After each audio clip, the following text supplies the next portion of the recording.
Vince Gill, a famous country music singer, has finally told the truth about Kris Kristofferson, one of the most important musicians of all time. Gill is 67 years old.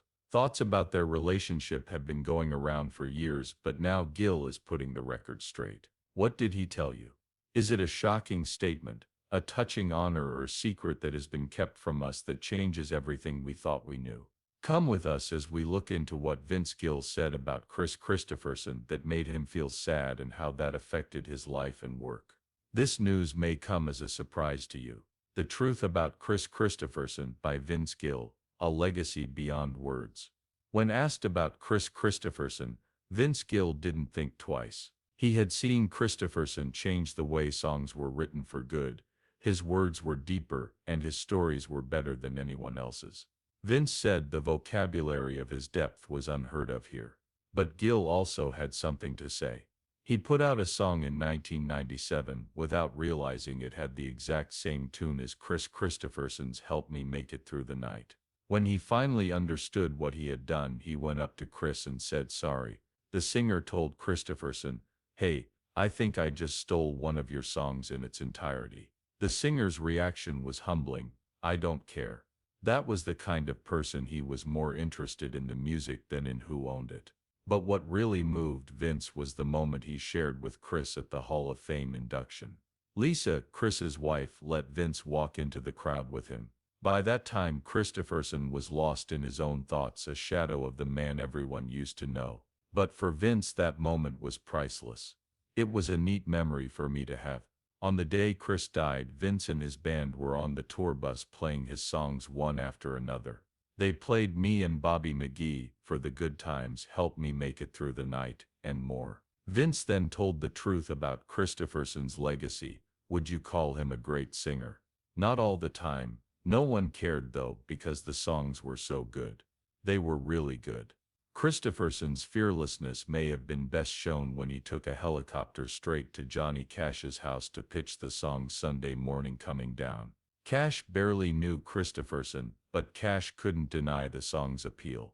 Kris wouldn't let Johnny edit out the part about being high, and Johnny stood by him. Vince Gill knew the truth. Kristofferson's influence wasn't just a voice or a hit song, it was the raw, undeniable power of music. He left behind a legacy that will never fade. Kris Kristofferson, the rebel who redefined country music. Kris Kristofferson wasn't just another country musician, he changed the game. He dared to go in a different direction with country music at a time when polished, radio-friendly Nashville sounds were the norm. His raw, poetic songwriting added a level of depth and realism that country had rarely seen before. With hits like Me and Bobby McGee, For the Good Times, Sunday Morning Comin' Down, and Help Me Make It Through the Night, Kristofferson cemented himself as one of the best songwriters of his generation. His words had a way of cutting through to the soul, capturing heartache, regret, and longing in a way that felt deeply personal while still being easily relatable. Born in Brownsville, Texas, and raised in California, Kristofferson's path to fame was anything but normal. He was a Rhodes Scholar, a veteran, and for a short time he worked as a janitor at Columbia Records. He didn't just write songs, he lived them, and artists and audiences alike loved his honesty. Kristofferson made a name for himself in acting as well as music. From A Star Is Born to Heaven's Gate and the Blade trilogy, he brought a unique tone to the big screen, showing that he wasn't just good at writing songs. As a member of the Highwaymen, with Johnny Cash, Willie Nelson, and Waylon Jennings, he helped redefine the outlaw country movement, showing that music should be real, raw, and unapologetically honest. He wasn't after fame, he was after truth, and that's exactly what made him a legend. Even after winning multiple Grammys, being inducted into the Country Music Hall of Fame, and receiving the Grammy Lifetime Achievement Award, Kristofferson stayed humble. When he stopped performing in 2021, it wasn't with fanfare, it was just the next step in his career. Kris Kristofferson died on September 28, 2024, at the age of 88. He was one of the greatest songwriters of all time, and his legacy will live on in the songs, stories, and hearts of those he touched. Vince Gill's call that changed everything. For Vince Gill, it was just another day. He was doing his usual things like doing chores, thinking about his future, and remembering his long and successful solo career. Vince had built something amazing on his own, with decades of experience, many awards, and a loyal fan base. But he couldn't shake the feeling that something was going to change. What he didn't know was that one phone call would throw his whole world into chaos. His phone rang out of the blue, and it was Irving Azoff, the Eagles' longtime manager. Vince answered, not knowing what to expect, and his heart was racing with fear. What he heard next shocked him to his core. The Eagles wanted him to join the band. At first, Vince could hardly believe what he was hearing. The Eagles, it didn't seem real. They were one of the most famous rock bands of all time, and their music had shaped generations. How could this be real? Vince even thought it might be a hoax, because something this big doesn't just happen out of the blue. But as he paid closer attention to Irving's serious tone, he realized it wasn't a joke. There was a lot of weight behind the offer. The band wasn't just asking him to become a new member, they wanted him to take on the role that Glenn Frey, one of their founding members who had recently died, had held. Vince felt a flood of emotions, including honor, disbelief, excitement, and a huge sense of responsibility. He had spent his whole career making a name for himself as a solo artist in country and bluegrass music. Now he was being asked to become part of something bigger than himself, to join a group whose music had been a defining soundtrack for millions. But he couldn't get rid of the question, why me? He knew he was good at music because his voice and guitar playing fit naturally with the Eagles' sound, but he thought it would be impossible to replace Glenn Frey. The thought of carrying on such a prestigious legacy was scary. Then he got the answer, which surprised him. It wasn't just about talent. This choice had much deeper reasons. Eagles co-founder Don Henley made it clear that Vince wasn't just a possibility, he was the only person they had seriously considered for the part. Henley had a lot of respect for Vince's musical skills, his character, and most importantly, his love for the Eagles' history. This wasn't just about replacing Glenn Frey, it was about honoring his memory and carrying on the band's spirit. Once Vince realized this, he knew that this call wasn't just about filling a vacancy, it was an invitation to start a new chapter in his life. It was about embracing the legacy of a band he had admired for years and finding a way to blend his own artistry with a history much greater than himself. The road ahead wouldn't be easy, there would be pressure, expectations, and inevitable comparisons, but Vince Gill knew one thing for sure. His life had just changed forever. People have always been emotionally moved by Vince Gill's music. His songs express feelings like sadness, love, regret, and hope that are hard to put into words. For Vince, music has never been about the melodies or lyrics, it has always been a way to deal with life's hardest moments. Every note and line represents a step along his path, including his struggles, losses, and successes. As a result, his music has given him comfort, and many people find comfort in his words. On a deeply personal level, Vince's life has been marked by both great success and major struggles. He has experienced the highs of success while dealing with the unpleasant realities of personal relationships and health problems that threatened to ruin his career. The end of his first marriage was one of the hardest times of his life. In the early stages of his career, Vince married Janice Oliver, a talented musician who was in the band Sweethearts of the Rodeo. They met through their love of music, but as Vince's fame grew, so did the stress on their relationship. Long distances, constant travel, and pressures from the industry all played a role. Despite their best efforts, their marriage failed, and they divorced in 1997. The end of his marriage was a very painful time for Vince. He had to deal with the heartbreak while also being a good father to his daughter Jenny. This experience made him face his own flaws, and as usual, he turned to music for comfort. During this time, his music had themes of loss, reflection, and self-discovery, which spoke to people who had been through similar problems.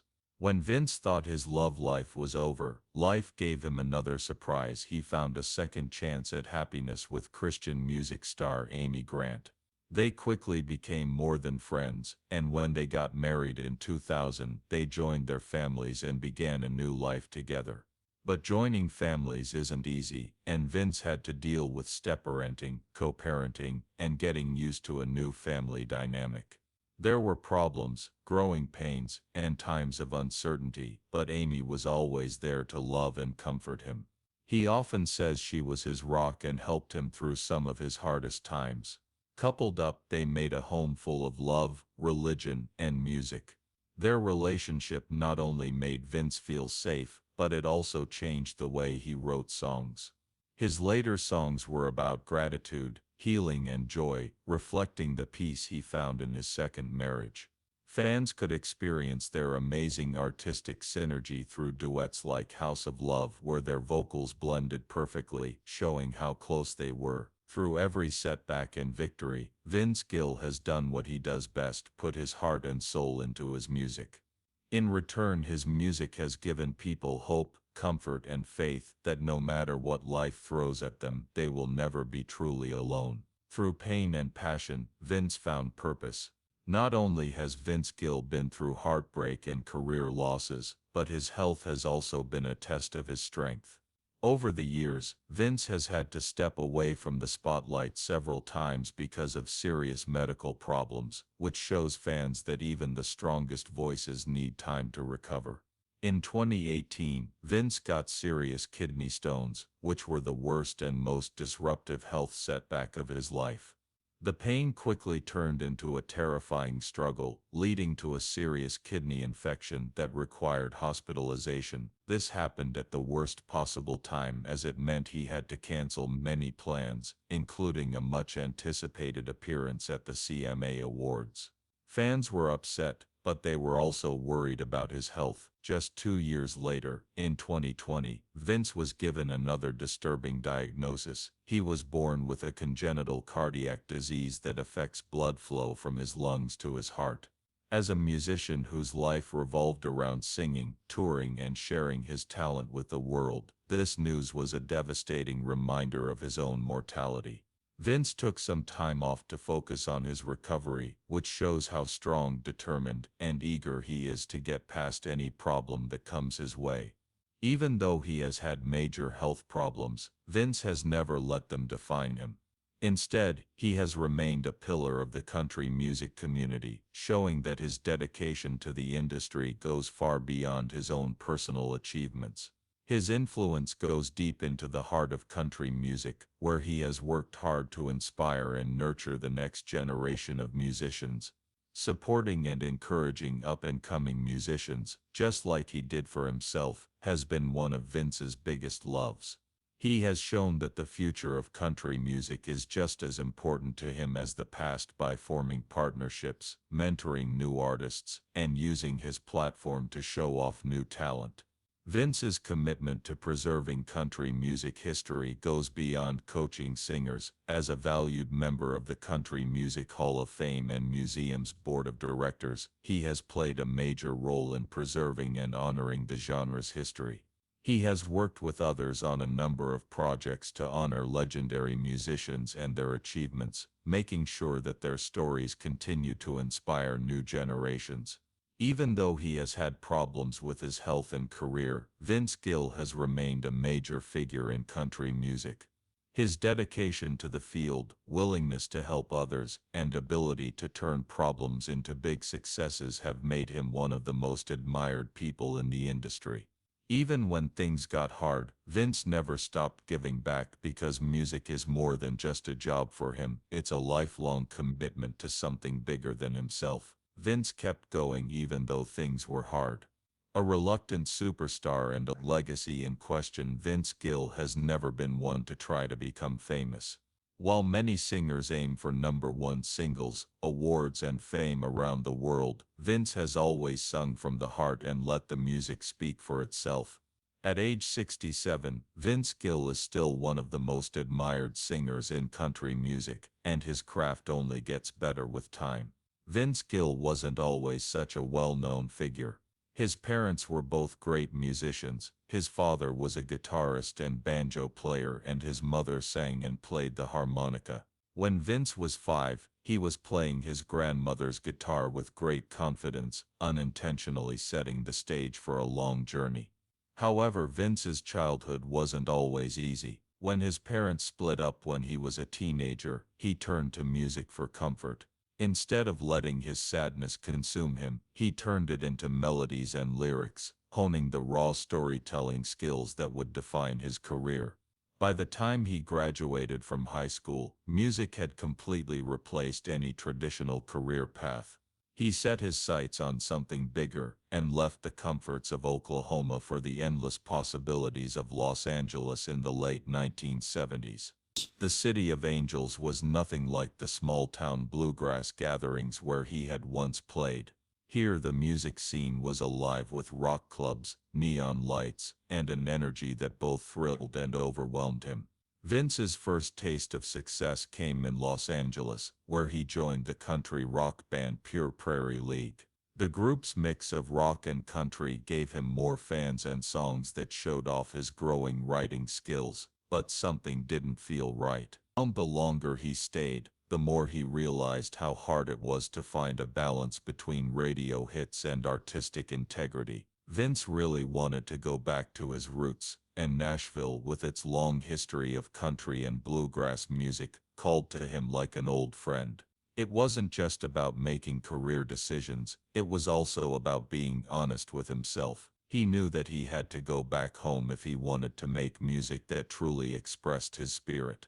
Now, decades later, it looks like the journey is coming full circle.